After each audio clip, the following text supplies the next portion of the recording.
Okay, so this is just a quick slideshow. I thought I would do this because I have a slide deck that was kind of ready that I could use instead of having to read something. So this, hopefully, fairly straightforward and should get you really into exactly how weird and different analogies are that you can kind of connect to things that you're probably already really familiar with. Being a philosophy student and thinking about thought experiments and hypotheticals and the other sorts of things that we use a lot in reasoning and argumentation in philosophy. So very briefly, analogies are a totally different animal to the regular kind of premise-based arguments that we're talking about in all the rest of the course. And so that's why I wanted to talk about them here, because they're a really weird and distinct animal from that. And what we have with analogies, it's a comparison, right? But it's a very specific kind of comparison. It's where you have an unfamiliar situation that you want to persuade somebody to think about in a certain way, to draw a conclusion, a course of action, a viewpoint about a situation for which that person is unfamiliar.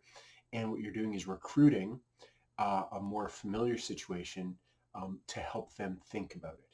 Now, in philosophy, sometimes we kind of do the opposite. We have a kind of a familiar situation, like say abortion or the death penalty or something like that. And what we do is we come up with these really weird hypotheticals, right, that help us think about it, the trolley problem or something like that. And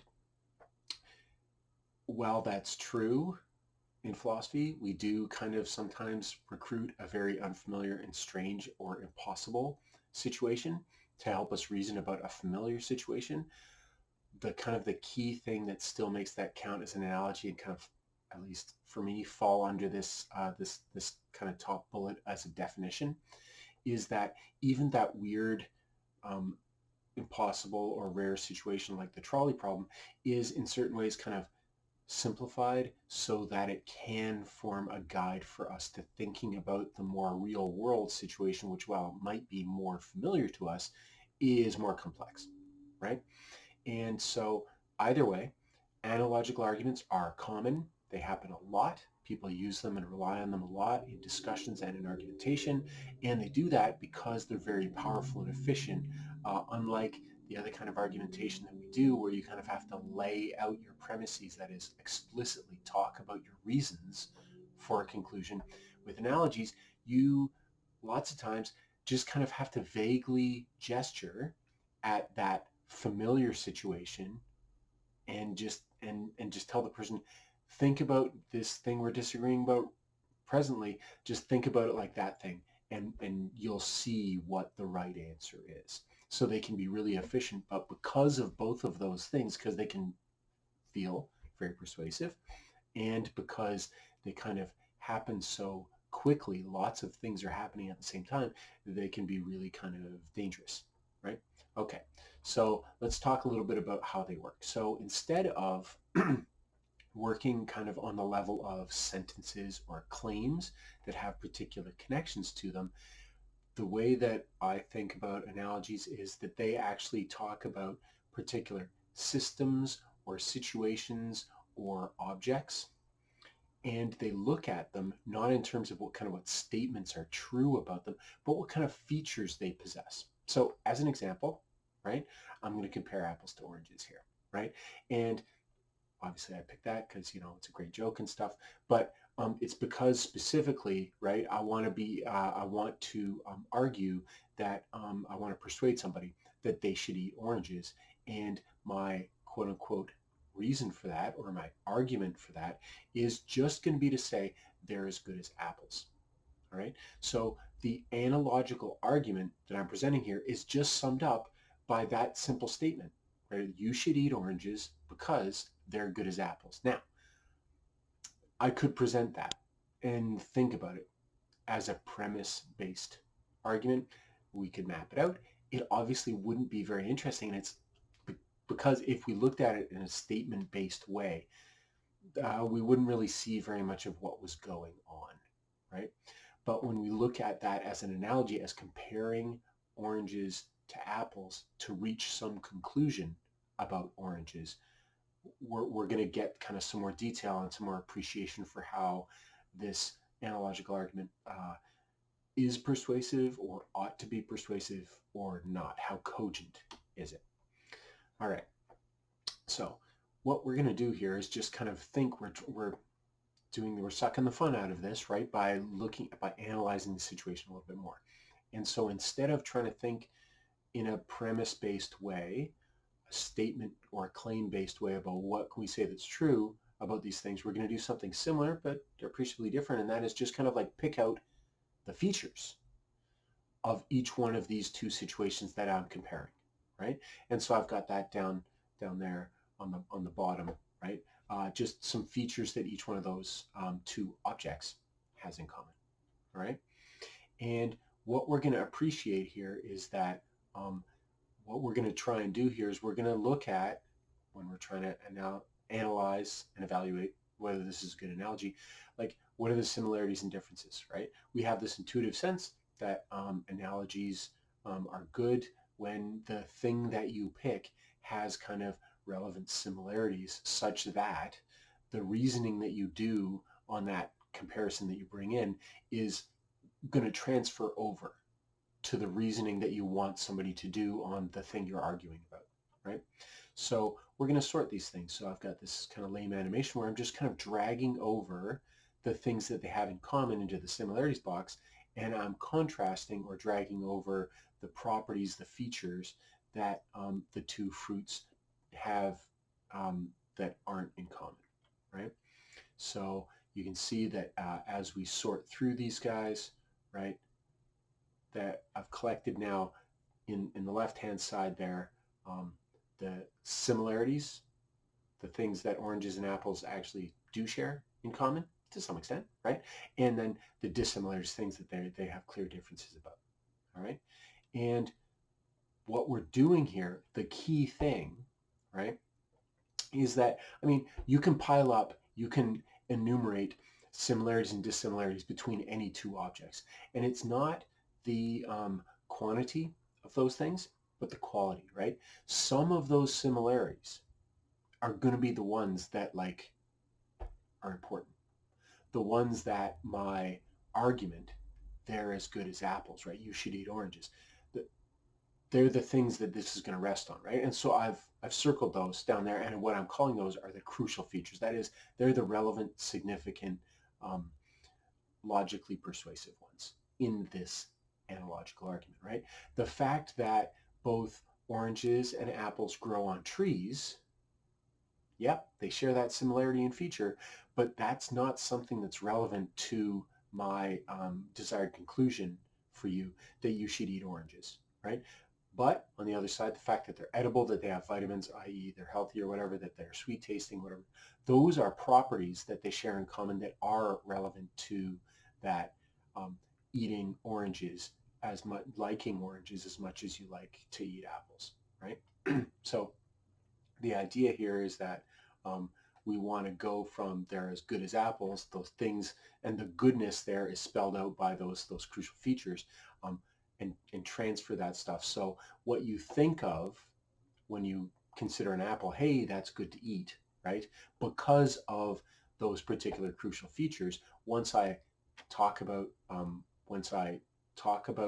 apples, draw your attention to those crucial features of apples that make them desirable to eat, and then I point out, hey, oranges share those particular similarities.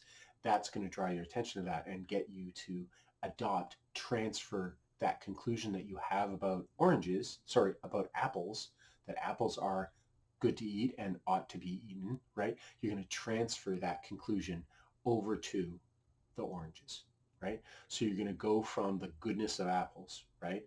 Oh, okay, yeah, they're good to eat and things like that. And oranges share the features that make apples good to eat. So therefore, I should also desire to the same approximate level to eat oranges. All right. So that's briefly how analogical arguments work, right?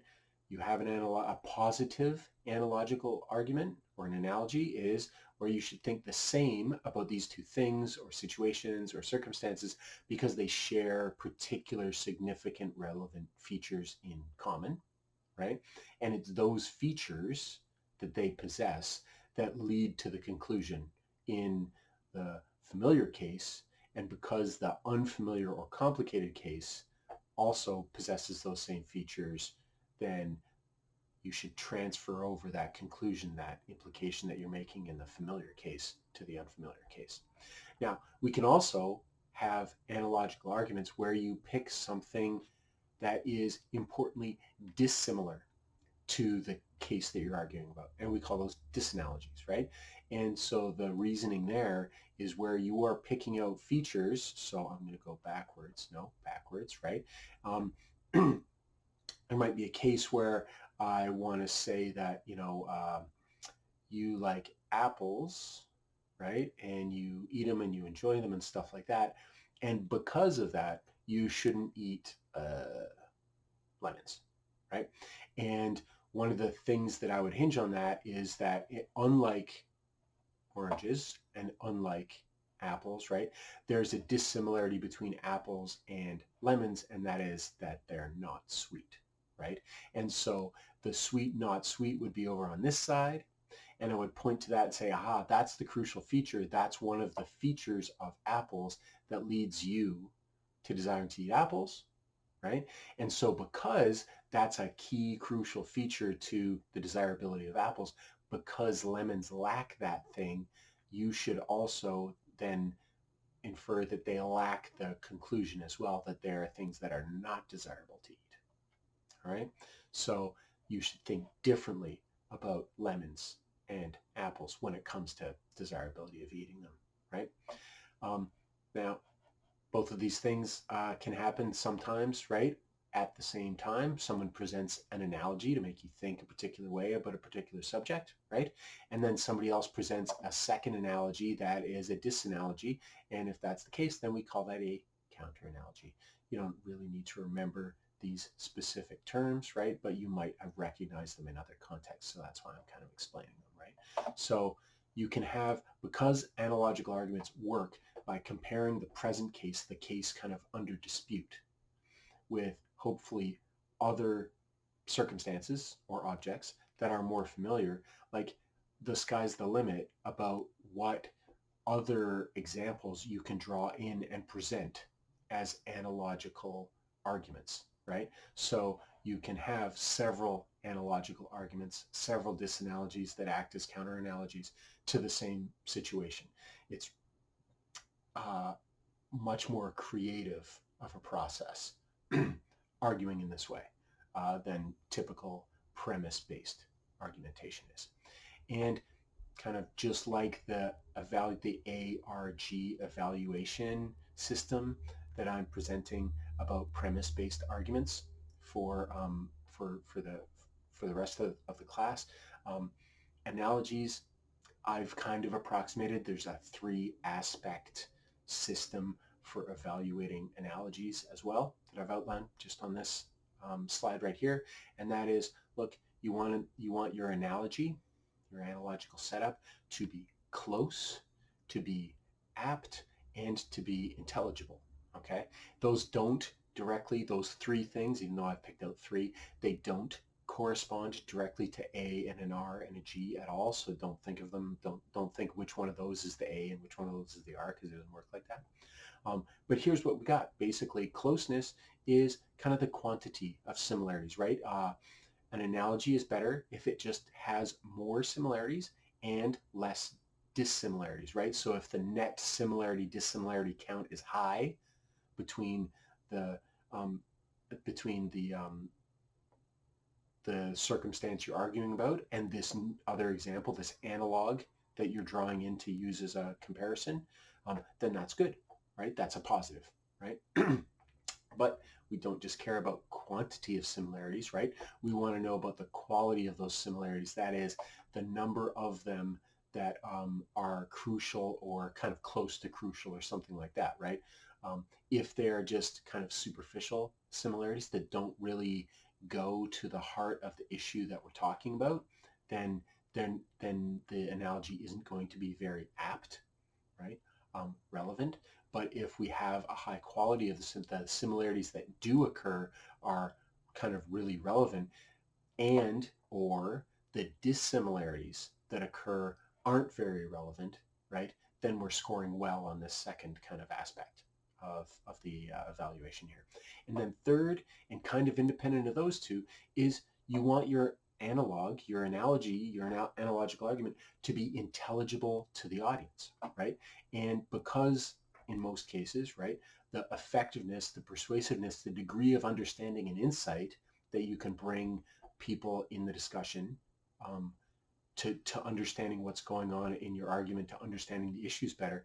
If you bring them something that's an analog that is super close and super apt, but totally out of their realm of experience, then it's not going to be very good. It's not going to be very good kind of persuasively to actually convince them that you're right, right? But it's also not going to increase their understanding, which is the real goal of philosophical argumentation, right? So that's another kind of constraint on the quality of the analogical argument that you present. You want to have an example to bring in as a comparison that your audience can appreciate and already kind of knows the features of, so that they can do all that self-generation of stuff, right? So I could have picked, right? If I wanted to convince you of oranges, I could have picked kumquats or quinces or some other really strange fruit, right? That had all the same kind of crucial feature similarities and kind of broke down or measured up like apples do in terms of closeness and aptness to oranges. But because you probably don't know what a quince is, like I hardly know either, then you like have to Google to find out. It's not going to be helpful, right? So that would totally fail this intelligibility aspect of evaluating analogies, right? So we want to have familiar analogies, analogs, those examples, those situations that we bring into the discussion, so that they are good resources to help our audience think about the new, unfamiliar, or complex situation. All right, and that's it. That's how analogies work. So we're going to talk about that stuff.